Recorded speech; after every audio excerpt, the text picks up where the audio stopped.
Не хватает специалистов, старая техника разваливается, некуда сбывать молоко. Это только часть проблем, которые озвучили аграрии Ижемского района на конференции Коми-Войтер. В этом году заседание движения посвятили сельскому хозяйству. Сегодня в муниципалитете зарегистрировано 27 фермерских предпринимательств. И несмотря на то, что государство активно им помогает субсидиями, помощь, по их мнению, недостаточно. Елена Кононова, ситуация на месте. В первой части конференции отчет о проделанной работе. Домашнее задание выполнено, рапортует главный врач районной больницы Антонина Пешкова. Почти все поручения прошлогодней конференции воплотили в жизнь. В Кипиево и Устижме появились новые ФАПы. Центральная райбольница получила 4 автомобиля скорой помощи. Еще на 6 миллионов закупили медоборудование и мебель. Решили проблему и со специалистом для Томской участковой больницы. В середине декабря врач-терапевт уже приступит к работе. Там же откроют круглосуточный стационар. И это еще не все. В этом году с ноября месяца у нас начал работу цифровой флюорограф Шилиюрской участковой больницы.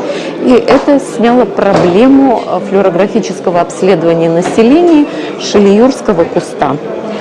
Но у вас еще есть передвижной Передвижной флюорограф, он у нас также работает. И мы очень активно обследуем население, то есть Заречье.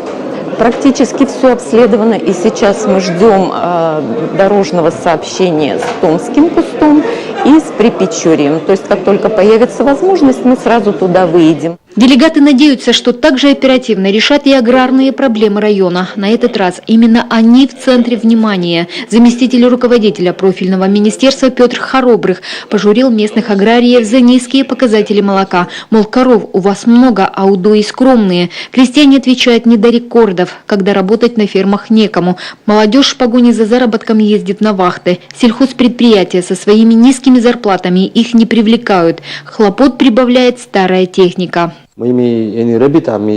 Сегодня от заработка большая часть уходит на ремонт трактора, фермы. Сколько его ни латай, он все равно старый. Вот куда мы деньги выкидываем. Сегодня еще попросили убойный пункт построить. Опять на свои деньги.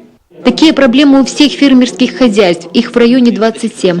Житель Краснобура Олег Терентьев предлагает им объединиться, сформировать 3 базовых хозяйства в Заречье, Ласте и Диюре. В этих населенных пунктах уже есть цеха по переработке молока и мяса. Их и нужно развивать.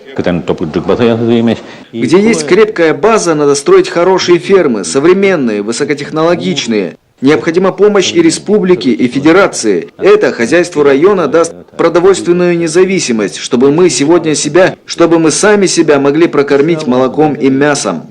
Поговорили сельчане и про использование природными ресурсами. Так жители Анешабожа оштрафовали за ловлю рыбы для собственных нужд. Хотя река для обитателей прибрежных сел всегда была кормилицей. Впрочем, эту проблему можно решить только вместе с властями, отметили участники конференции. И решили в этом вопросе действовать совместно с Изватас. Елена Кононова, Людмила Чудова, Анатолий Канев, телеканал Юрган, Ижемский район.